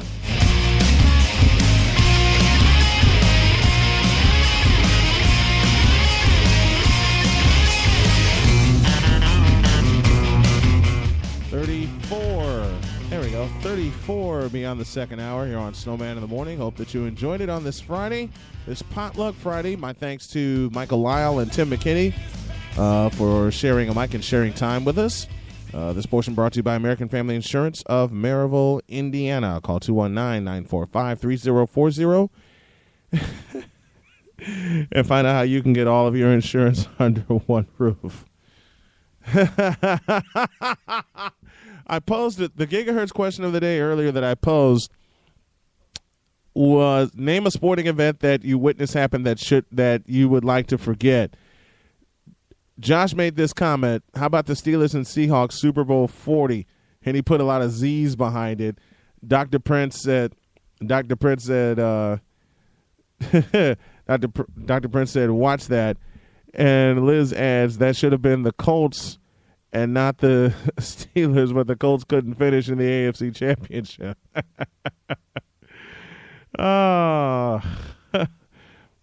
The Pats are the ones who I hate, not the Steelers. I think a lot of people hate the Pats. All right. Let's have some fun, shall we? I never thought that okay. I don't know how I'm going to approach this. I'm just going to do it the way I've been thinking about this. My producer Josh jumped on me, said, we got to have a little bit of fun before the end of the show. Okay, we can do that. So I came up with this. I looked at some of the high school mascots here in Illinois, and some of them, to say the least, are weird. That's as good as I can put it. So I'm going to name a few of them right now. Then we got a trivia segment up next, and then the journey to close the show. Okay, now before we do this, if you have a high school in your area, be it no matter where you are in the country, if you have a high school in your area that has a strange and funny team mascot or nickname, tweet it to @SnowMorningShow, and we'll try to get it on the air for you. Here's what I came up with so far. And these two are two of my all-time favorites. They will always be two of my all-time favorites because of the I'm just going to go ahead and say it. Because of some of the innuendos that are behind it if you have a sick mind like yours truly but know how to turn it into humor. Talking unique high school mascots here, and one of them here in Illinois is in Cobden, Illinois, where their team nickname, you ready for this? The Cobden Apple Knockers. I wish I was making that up, but I'm not. In fact, it's gotten so crazy that two schools here in Illinois, two high schools, share the same unusual nickname. Freeport and New Berlin share the nickname Pretzels.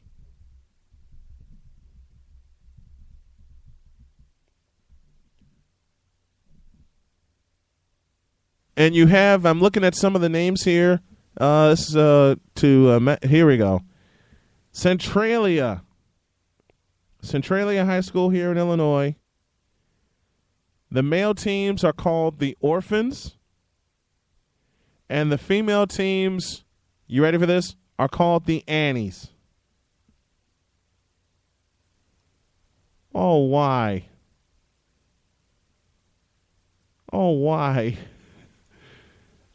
You have the Knoxville Blue Bullets. When are Bullets blue?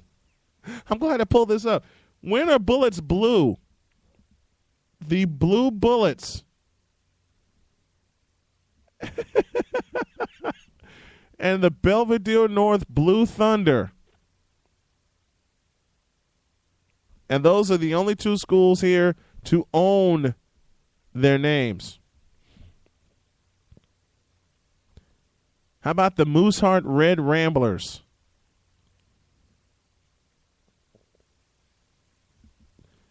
I mentioned Centralia already. I mentioned Apple Knockers. I mentioned, how about the, I can't believe I'm reading this. I'm reading a list, mascot names used by only one school. The Eagle Owls. Eagle Owls? Really? What, you had a meeting and you couldn't decide, so you used them both? Oh, here's my other favorite one of all time.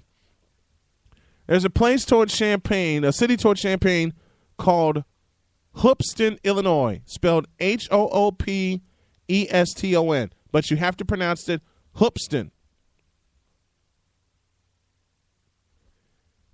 Their nickname, the Hoopeston Corn Jerkers.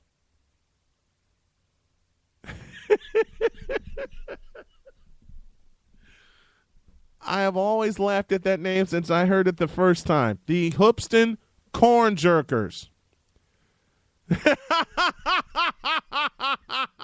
Oh, Ron's at it again. Blue bullets, bullets on crack? I don't know. I didn't come up with the name. Here you go. Josh gave me this one. The Johnston Adams Smashers. Really? Okay. I know of one in Frankfort, Indiana. I don't know if they've changed their name or not. But I read this, and I've confirmed it. I've got to reconfirm it again, but this is what I read. There's a city called Frankfort, Indiana, and their nickname, and Dr. Prince, everybody's going to get a kick out of this. The Frankfort Hot Dogs. I wish I was making that up, but I'm not. The Frankfort Hot Dogs. And another one here in Illinois, matter of fact, out in Chicago Heights.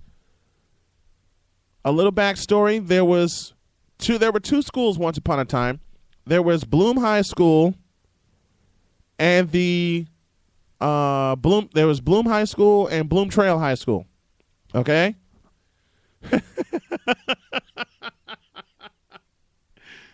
There was Bloom High and there was Bloom Trail. Bloom High had the Trojans. Bloom Trail, obvious, had the Blazers, Trailblazers. For some reason, those two schools met and decided to come together as one high school, and they merged the nicknames as well as the schools, and you have, I wish I was making this up, but I'm not, because I've been to their campus. You have the Bloom Township Blazing Trojans. What is wrong with this picture? The Blazing Trojans? Do you know how wrong that sounds?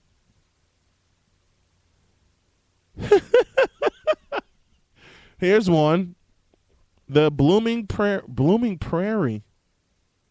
I didn't know prairie could bloom. But here it is. The Blooming Prairie Awesome Blossoms. What? I'm not going to read the one for Point Pleasant. That just sounds wrong in every sense of the word. Lamont had to change their name to become politically correct. They were known as the Lamont Indians once upon a time. That Trojan was defective.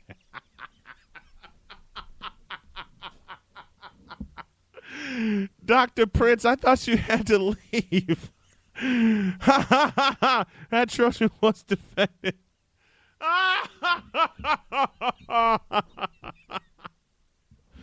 How wrong is that?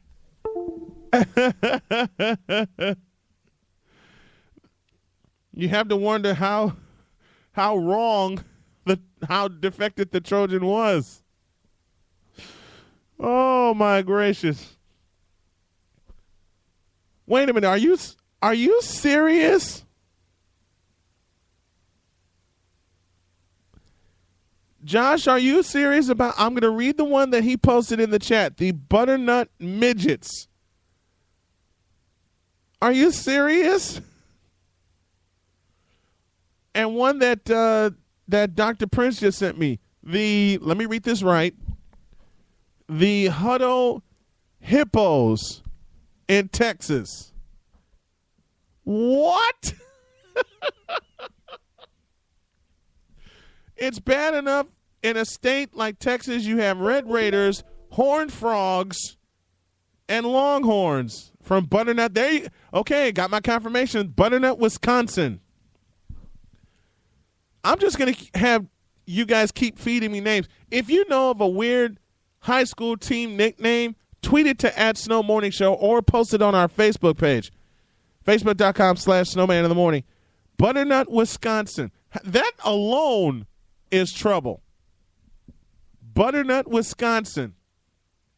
I thought Wisconsin was known for cheese, not butter. 46 beyond the hour, 14 before the new hour here on Snowman in the Morning. Having fun with nicknames. Now, this one that I'm going to give you is not a nickname, but it's an acronym. It's an acronym that is so wrong and yet exists. And I'm going to do a quick confirmation of that before I say it real quick. I want to do that at least. But Butternut, Wisconsin. Speedway, here you go. Liz gives this. Speedway spark plug, Speedway, Indiana. Oh my gracious. How obvious can you get?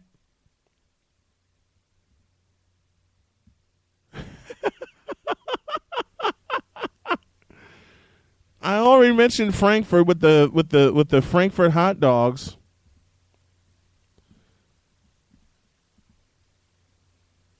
Oh, gracious. Yep, I got my confirmation. Here it is. Here you go. And Josh threw this one. Lloyd Memorial Juggernauts. I'm the Juggernaut. I can't say it the way I want to. Yes, I can. I'm the Juggernaut, bitch.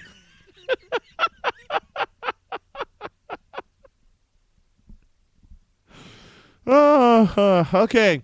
Here is the school acronym. And I had a parent give this to me a few years ago. And it stuck with me. I looked it up and confirmed it, and I confirmed it just now. Now, I want y'all to pay attention to this and see if you catch on.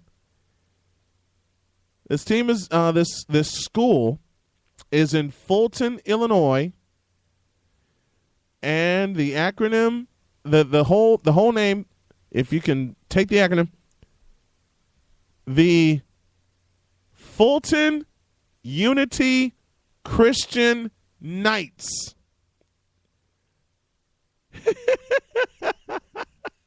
Let me see how many folks can pick up that acronym. Once again, the Fulton Unity Christian Knights. And Josh just posted one in the chat, and I want him to confirm where that is. The Butt County Pirates? There's such a thing as Butt County? I want to be sure Josh is not messing with me. Now, let me go back to this one that Dr. Prince gave earlier. The Huddle Hippos in Texas. Precisely where is Huddle High School? And why do they have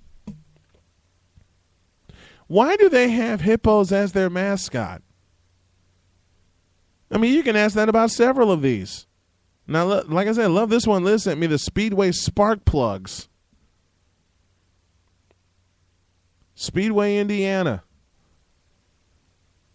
How close and how obvious can you get with all of the overtones of the Indy 500 being there?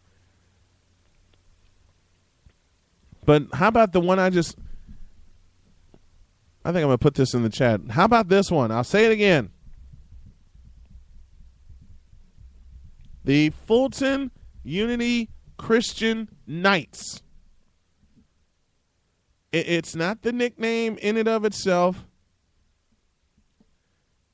Oh, that, I think he meant Butte County Pirates. I think. Because Josh gave me the answer, Arco, Idaho for the Butte County Pirates. I'll have him confirm that in a moment. But again, look at the name. And I just posted this in the chat. Follow along with us. The Fulton Unity Christian Knights.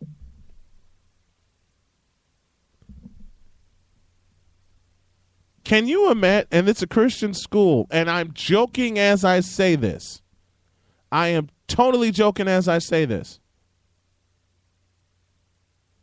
Can you imagine the checks being written by the parents to that school? You know, you can only write so much on the line on the check. How do they shorten that? Unless they took Fulton out of the equation and just said have them make it out to Unity Christian Knights or Unity Christian. There you go, Unity Christian. That's how they'd shorten it. 9 minutes before the new hour, we getting ready to wrap up this day and this week here on Snowman in the Morning. Don't forget, we got a lot of stuff coming for you this weekend, hoops-wise, and it begins tonight at 5:45 p.m. Check the website, thearenasportsnetwork.com, for more information. All right.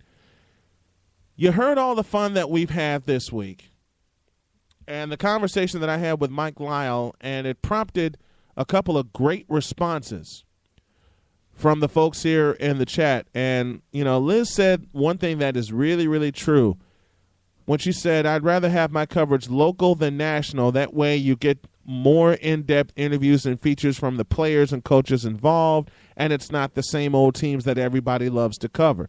So true. So true. And Dr. Prince added that he refuses to cover the professional teams because they have coverage top to bottom. Do we discuss them here on the show from time to time? Yes, we do.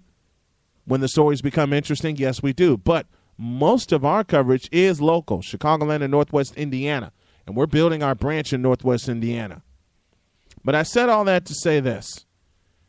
What you hear every single day here on the show is us having fun and us doing what the mission of the company is, and that's to bring the spotlight to where it truly belongs. That's to the student-athlete and the parents and the coaches that are involved. That's what we do. Our motto at ASN is every team has a fan, and it is true. It is true in every stance of the phrase. Not only do we bring spotlights to the student-athletes, but in case someone has a bad day, they can tune into us here in the morning. They can hear us laughing and having fun in the chat room, and they can get their spirits lifted. That's one thing that I love about this show that we do every morning. We lift spirits. We don't bring spirits down. We lift them up, and we continue to lift them up. Our buddy Ronald Murchison had a horrible week, lost a longtime family member, which was his pet. So we cheered him up. Some of the questions that you hear on the question of the day, half of them, I can't talk this morning, I'm sorry. Half of them involve sports, the other half involve life. Some of the questions that I posed have been about video games. Some that I posed have been about cartoons. And a couple folks saw the questions on the Facebook page, and their response was, what grown man asks a question like that on a sports show? Well, we do it here because it's not just a sports show. It's a show that tells that talks about everything. Ronald Murchison paid the ultimate compliment to the show when we launched, when we said it's a show that is not like the others. It's not just about sports, it's about life as well. That's what we do. That's why we do it. And this message that is delivered at the end of the day, at the end of the show each time, The first time I did it on Monday, I got a lot of positive feedback from it. My buddy Brian Payon was the first one to compliment me. Corey Cabalogan always listens on the left coast. Gave us a great compliment as well. And, you know, Josh got in my ear and said, keep going with it. Keep delivering the positive message every day. So I tried to do that to close out the show. It all comes down to how you want things to turn out. It all comes down to how much positive energy you can emit and receive.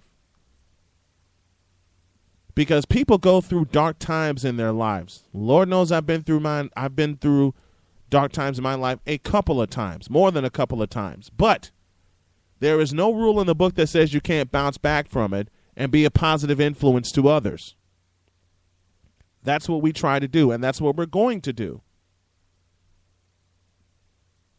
You know, get advice from folks all the time off the air about how to make the company better and how to run everything and make it the right way, even to the point where someone told me that they could run it better, would be willing to invest in it, and then would have to see would I be capable of running the company. Sorry, no deal.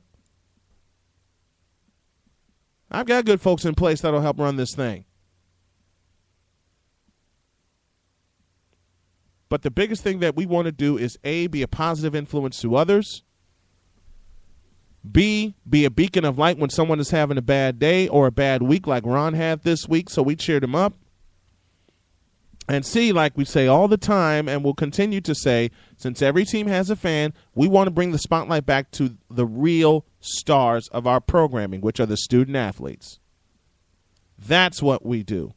That's what we do as a team.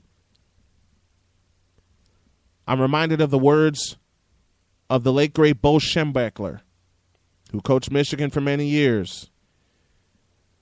In '85, before they faced the Iowa Hawkeyes, you heard him deliver this message. And this is the message I will deliver to my team. No man is greater than the team. Nope. Getting a little emotional here. Excuse me.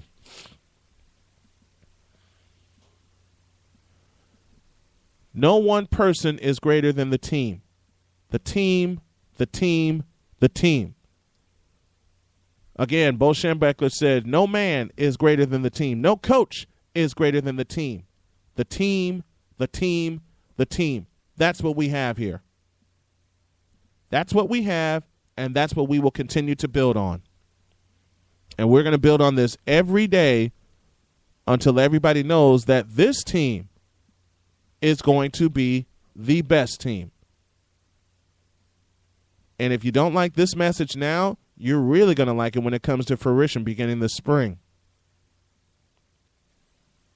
To the folks that have been behind us all the way, we thank you. To the folks that want to know about us, you can find out about us at any time. To the ones that get in the way, you better be careful. Because you're going to step on something you have no business stepping on. And if that doesn't get you out of the way, we'll force you out of the way. We're all about being positive here. We're all about uplifting others. That's what we do. That's what we will continue to do. One more note. Hall of Famer Ralph Kiner passed away yesterday at the age of 91. The original voice, one of the original voices of the Mets, broadcast with the Mets for part of 52 seasons. Six-time All-Star, played 10 years in the majors. Again, Ralph Kiner passed away at the age of 91. So to the Kiner family, our condolences and our prayers and our uplifting spirits to you. Ralph Kiner was a good one. He was a great voice. He was a great player. He was a Hall of Famer. And to those who are a fan of the Mets, like my buddy Corbett Thompson, he was your conduit and he was your voice every summer. He will be missed. With that in mind, That's it, man. Game over, man. It's game over. Oh, man. Wasn't that great, kid? we've had a great ride this week. We are glad that y'all came along for the ride with us. Remember, Snowman in the Morning every morning presented by Fusion Ions Bands. Fusion Ions, live your best. Check out our website at thearenasportsnetwork.com. See everything that is going on and everything that we are trying to build. Have a great weekend, everybody. Hope that you enjoyed it as we enjoyed bringing it to you and coming to you each morning. Thank you for allowing us into your homes for a couple of hours each day to help you forget about the rent and the problems that are going on around you. And a reminder, be positive, be great, help others. God bless. Have a great weekend. And remember to make your next move your best move. Talk to you Monday. So long, everybody.